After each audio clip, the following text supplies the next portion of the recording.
বাংলাদেশের ইতিহাসে শেখ হাসিনা এবং শেখ হাসিনার পরিবার যে স্বৈরাচারী শাসন ব্যবস্থা চালু করেছে, এই বাংলাদেশের ইতিহাসে কখনো এটা ঘটে নাই। দেশ সমাজ দর্শকদের স্বাগত জানাই। যে বিষয় নিয়ে কথা বলবো, সাবেক ক্ষমতাচ্যুত প্রধানমন্ত্রী শেখ হাসিনার ভাগ্নি টিউলিপ সিদ্দিক চিঠি দিয়েছেন প্রধান উপদেষ্টা ডক্টর মোহাম্মদ ইউনূসের কাছে। দুর্নীতির অভিযোগের অবসান ঘটাতে এই সাক্ষাৎ চেয়েছেন প্রধান উপদেষ্টা টিউলিপ সিদ্দিক। ডক্টর মোহাম্মদ ইউনূসের লন্ডন সফরকে ঘিরেই চিঠি পাঠিয়েছেন তার সঙ্গে সাক্ষাতের জন্য, এবং এই সাক্ষাতের যে আমন্ত্রণ জানিয়েছেন এই বিষয়ে সাধারণ জনগণের মধ্যে কি রয়েছে এই বিষয়ে আমরা একটু জানার চেষ্টা করব। চলুন দেখা যাক সাধারণ জনগণের কি প্রতিক্রিয়া রয়েছে। আমি আসলে এটা ইতিবাচক হিসেবে দেখি, কারণ রাজনীতিতে কারো প্রতি কারো অভিমান, রাগ, ক্ষোভ এগুলো না রেখে টিউলিপ সিদ্দিকী যদি দেখা করতে চায়, আমার মনে হয় প্রধান উপদেষ্টা দেখা করবে এবং দেশের জন্য ভালো হবে। শুধু টিউলিপ সিদ্দিকী না, যে কেউ দেখা করতে পারে, তারেক জিয়া হোক বা অন্য যে কেউ দেখা করলে আমার মনে হয় এটা ইতিবাচক হবে। আসলে দেখা করলে কি হয় সেটা জাতি জানতে পারবে, সে কি বলে, তার বক্তব্যটা কি, এটাও জাতি জানতে পারবে। আমার এটাই মনে হয়।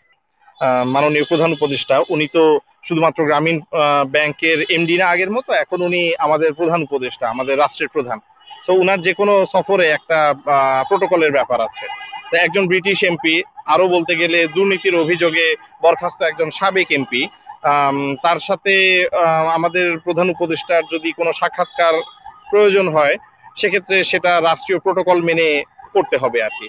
তো এটা আমাদের পররাষ্ট্র মন্ত্রণালয় বা প্রধান উপদেষ্টাই ভালো বুঝবেন। যদি প্রোটোকল মেনে উনার সাথে দেখা করা সম্ভব হয় তাহলে উনারা করতে পারেন, আর না হলে দেখা না করলেও এমন কিছুই আসে যায় না। কারণ রাষ্ট্রীয় সফরে অনেক এজেন্ডা থাকে এবং এসব এজেন্ডা চাইলেই পরিবর্তন করা যায় না। আমার মতে প্রফেসর ইউনূসের আম, উচিত হবে বাংলাদেশের স্বার্থ রক্ষা করে যেসব মানে সাক্ষাৎকার বা মিটিং করা দরকার সেগুলোতেই মূলত প্রাধান্য দেওয়া। দেখেন, ব্যাপারটা হচ্ছে দুর্নীতির অভিযোগটা উঠেছে ইংল্যান্ডে। বাংলাদেশের ব্যাপারটা তো এখানে সলভ হওয়ার ব্যাপার না। যেহেতু অভিযোগটা দুর্নীতি ইংল্যান্ডে হয়েছে, অতএব ইংল্যান্ডেই এটা সলিউশন হবে। তো বল আসলে ইংল্যান্ডের কোর্টে, কারণ উনি ওনার টিউলিপ সিদ্দিকের পরিচয় হচ্ছে উনি ব্রিটিশ এমপি ছিলেন, এখন বরখাস্ত ব্রিটিশ এমপি। তো এই ব্যাপারটার যা সলিউশন হওয়া উচিত এটা ইংল্যান্ডে হবে, বা ইংল্যান্ড কর্তৃপক্ষ এটা করবে। তো এখানে আম, আমাদের প্রধান উপদেষ্টার সাথে কোনো মিটিং এর উপর ভিত্তি করে যে ব্যাপারটা হবে, ব্যাপারটা এরকম না।